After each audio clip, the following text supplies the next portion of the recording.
Welcome to recipes இன் மைவி. இன்றைக்கி நம்ம அருமையான சுவையில் சிக்கன் மிளகு குழம்பு தான் செய்ய போகிறோம்.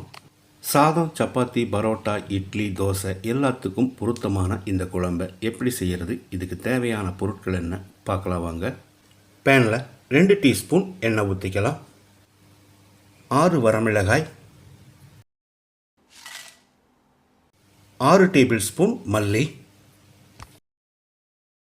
சின்னதாக 3 துண்டு பட்டை, 4 கிராம்பு, 2 டேபிள் ஸ்பூன் மிளகு. அளவான தீயில் 1 நிமிஷம் இதை வறுத்துக்கலாம்.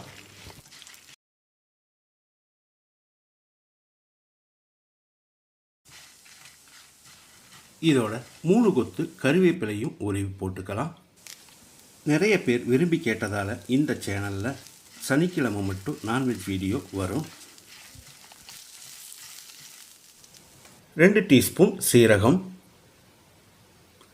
2 டீஸ்பூன் சோம்பு, 2 டீஸ்பூன் அரிசி. மறுபடியும் 1 நிமிஷம் வறுத்துக்கலாம். அரிசி சேர்க்கிறதால குழம்பு கொஞ்சம் திக்காக வரும்.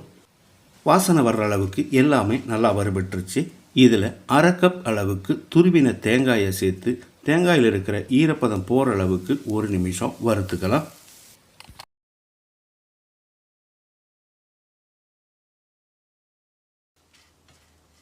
குழம்புக்கு தேவையான எல்லாமே நல்லா வறுத்துட்டோம். இதை எடுத்து ஒரு பிளேட்டில் கொட்டி ஆற வச்சிடலாம்.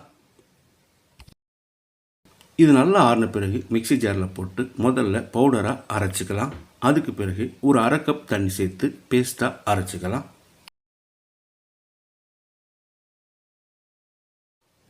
குக்கரில் 2 டேபிள் ஸ்பூன் எண்ணெய் ஊற்றிக்கலாம். மீடியம் சைஸில் 3 பெரிய வெங்காயம் பொடியாக நறுக்கினது.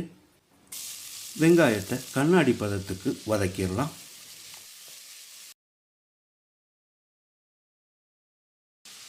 வெங்காயம் இந்த அளவுக்கு வதங்கினது போதும். இதில் 1 இன்ச் அளவுக்கு 3 துண்டு இஞ்சி, 10 பல் பூண்டு இடித்து வச்சுருக்கேன். இதை போட்டு பச்சை வாசனை போகிற அளவுக்கு 1 நிமிஷம் வதக்கிடலாம்.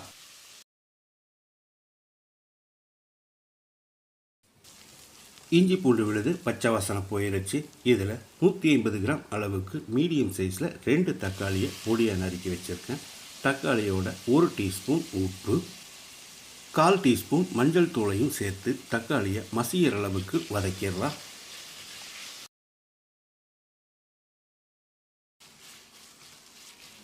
தக்காளி நல்லா வதங்கிருச்சு. 3/4 கிலோ சிக்கன் கழுவி எடுத்து வச்சுருக்கேன். இதை போட்டு 1 நிமிஷம் ஃப்ரை பண்ணிக்கலாம்.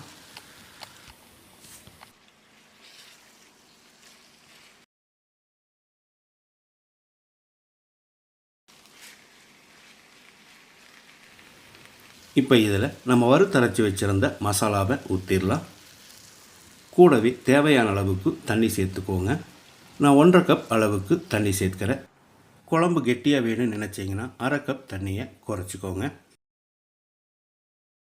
தண்ணி சேர்த்து கலந்து விட்ட பிறகு உப்பு சரி பார்த்து போட்டுக்கலாம். நான் 1 டீஸ்பூன் உப்பு சேர்க்கிறேன். பத்தலைனா மறுபடி கூட போட்டுக்கலாம். இது ஒரு 5 நிமிஷம் கொதிக்கட்டும்.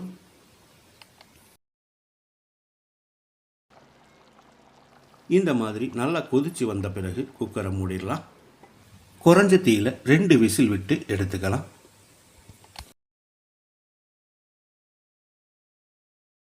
ரெண்டு விசில் வந்து ப்ரெஷர் அடங்கிருச்சு. இப்போ திறந்துடலாம்.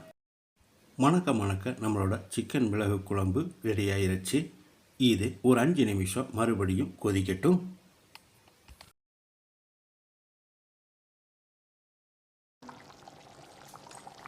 குழம்பு நல்லா கொதித்து வந்துடுச்சு. இப்போ ஸ்டவ் ஆஃப் பண்ணிவிட்டு இதுக்கு ஒரு தாளிப்பு கொடுத்துடலாம். எண்ணெய் காய வச்சுருக்கேன். இதில் 1 டீஸ்பூன் கடுகு.